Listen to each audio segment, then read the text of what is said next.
up, squad? MizzyWorld Entertainment is back to present another episode of MadMizzy Sports Live.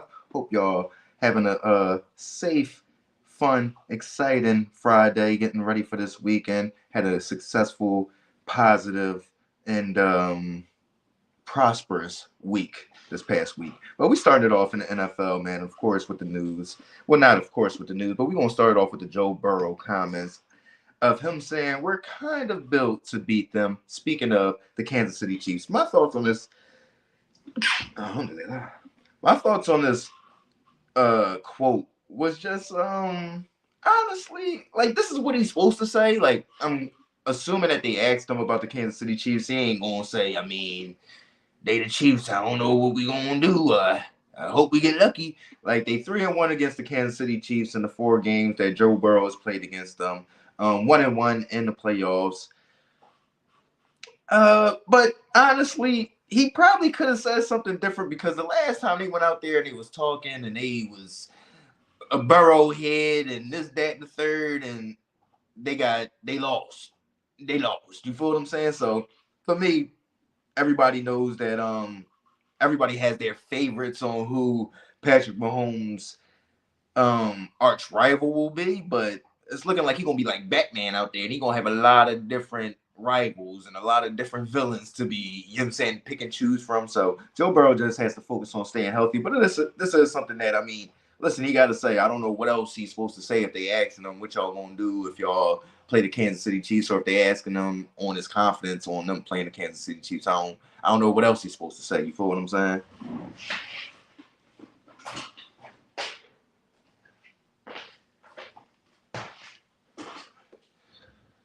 But let's move on. Get into the Tom Brady's comments this past week. With him saying, being asked, is it out of the question for a comeback? And he said he is not opposed to a little comeback, a little Jordan-esque. And my reaction to that was just, yeah, of course it's going to be there. When you're that great for that long in a specific craft, of course you're always going to have that itch. You're only a year out. You get what I'm saying? I know I was a Peyton Manning fan. I was holding it out for a while. Like, come on, bro. I mean, get that foot some rest. Get that shoulder and arm a season or two off. You come back, bro. You feel what I'm saying? So I know it's in their minds, but I think Tom Brady is definitely very comfortable right now. Although he did sound like he was fishing. He said if somebody, you know what I'm saying, reach out. He threw out my Niners, I believe, to start off, and then Brady named off a few teams. He said the Raiders. He said the Patriots. Bro, those teams that you coming in and playing immediately. That ain't a late you slide in and you about to do something unless you playing on just sliding and losing. So listen, I don't know. I think that in his mind it sounds good. And I know Tom Brady is like a Floyd Mayweather type. He stays in shape, he stays ready, so he never has to get ready. But I think he's comfortable. I don't see no comeback for Tom Brady. That's just me. You feel what I'm saying? Let's get over to the other huge news in the NFL over this past week. We had the NFL running back legend of the Buffalo Bills, OJ the Juice Man Simpson, passing away at the age of, I believe, 78 after battling cancer. What is his legacy? In my opinion, this is all my opinion. OJ Simpson's legacy is a great football player, but a weak man, in my opinion. Like, he had multiple opportunities to stand up with activists such as Muhammad Ali, Kareem Abdul-Jabbar, Jim Brown, Malcolm X, Dr. Martin Luther King, just multiple activists, and he chose not to. He chose to stand on his own. He chose to side with the other side while we were fighting for our rights as colored people.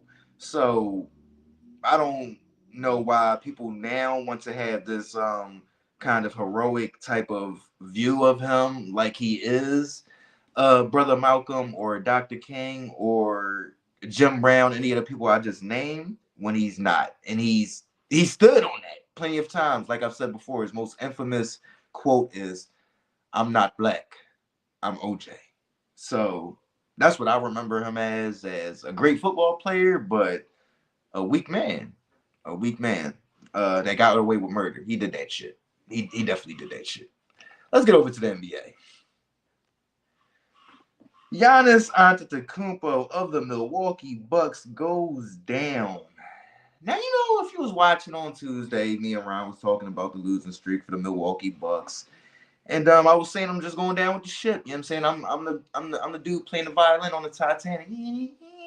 They went on a 2-game winning streak since then, but they lost Giannis in one of those games. Are there any concerns for me? No, they're not, because I already figured the ship is going down. But I mean, it's not any concerns for me from a logical standpoint, though, because they haven't lost a step without Giannis this year. They're damn near undefeated without Giannis Antetokounmpo this year. This is why they won the Damian Lillard trade. They would never be undefeated with Drew Holiday leading them. Come on, bro. Without no Giannis Antetokounmpo and no Chris Middleton out there in most of those games, come on, bro. We're not gonna do that. You get what I'm saying? So I'm not concerned simply because I'm gonna rely on Damian Lillard, especially if we talk about only 2, 3 extra games in the playoffs as well. Maybe just the first round series. I think Dame can handle that. I think he knows that's what he signed up for. Was just in case this happens and to stay afloat. Because listen, that's what happened last year. Giannis went down. They got punched in the mouth, and Drew Holiday was getting chunked by Jimmy Butler. You feel what I'm saying? So listen, I got confidence in him because I'm a Giannis fan and I'm a Damian Lillard fan. So no concerns on this end. I'm still playing my violin, baby. You know what I'm saying? Do what y'all gonna do. I got faith. They gonna figure it out. You feel me? Let's get over to the number 1 seed in the Eastern Conference of the NBA. We got the Boston Celtics dropping 2 games in a row. Are there any concerns that I'm seeing or any glaring weaknesses that I'm seeing? No, there is not to me. I mean, they just so out in front ahead of they're so out in front of ahead of everybody that they're just getting bored. They're getting mundane.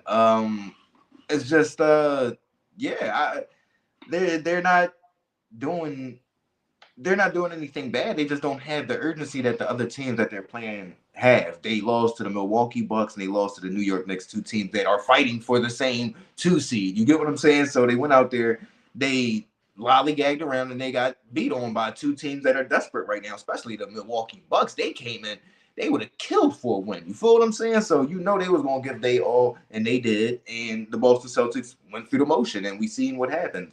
Then the same thing happened last night. So I'm not too concerned. The concerning part would be if you just fall into this motion and you got a tough first round series or a tough second round series. Like, you don't want to really fall into going through the motions heading into the playoffs. You don't want to backpedal into the playoffs. So, or if you do, just rest your starters, but you don't want them to get into this routine. You get what I'm saying? So I don't like what I'm seeing from the Celtics. I don't see any glaring weaknesses. I just think they're getting bored with the regular season. They want to start the postseason. So luckily, it's only 3 games away. You dig what I'm saying?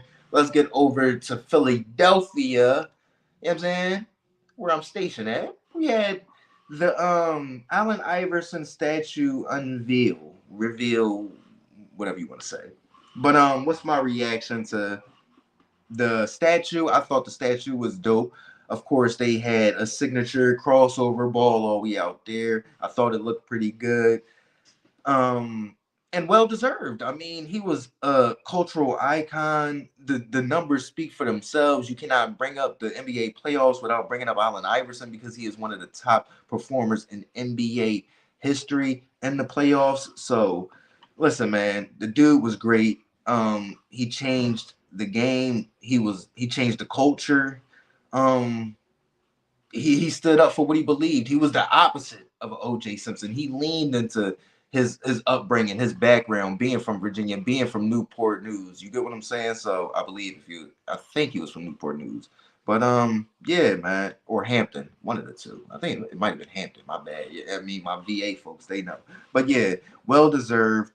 Dude that leaned into who he was his fault. I mean, was himself to a fault at in some cases, but can't knock somebody for leaning into who they are and loving who they are. And that was definitely Allen Iverson, and he influenced culture in a generation to get the tattoos. You get what I'm saying? Love who they are, be who they are, lean into who they are. You get what I'm saying? He was the first dude to knock those doors down to let the tats fly. You feel what I'm saying? Let the tats fly.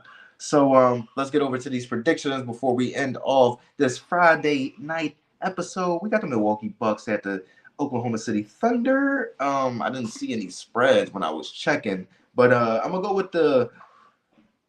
I know I'm gonna go with the Milwaukee Bucks, man. I'm gonna go with the Bucks. I don't know why. SGA Shea been going off lately. But I just think that without Giannis, that team kind of just comes together, and then you got Dame running the show, and it's a lot simpler for everybody. You get what I'm saying? They'll get that chemistry together, I believe. But I think the Milwaukee Bucks will pull it out in OKC. They need this one, even though OKC they still fighting in that 1, 2, 3 seed space in the Western Conference. And then let's get over to Sacramento, where you got the Phoenix Suns coming in to play the Kings. I'm gonna go with, man, it's hard, you feel me? Because I thought the Suns was just like, you know what I mean? Like I thought they was gonna do something. And 5 points in the first quarter. They need this. This is a battle right here. But I'm gonna go with the Suns. I'm gonna go with the Suns. Who gonna stop KD? KD, come on, bro. Stop playing, bro. Take the game over. I'm gonna go with Kevin Durant and the Phoenix Suns over the Sacramento Kings. This is the Friday night episode. No Ryan Money on. He out doing this thing with baby girl, taking care of family. Y'all already know family come first. This is MadMizzy Sports. Let me know what y'all think. Like, comment, share, subscribe, listen, alert. Make sure y'all share. Most passionate, insightful sports podcast out on the net. Don't keep it to yourself. You dig what I'm saying? Have a fun Friday, safe Friday, fun and adventurous, safe weekend. I'll see y'all Tuesday. I might come back Monday. Probably not live, though. Stay tuned. Gang.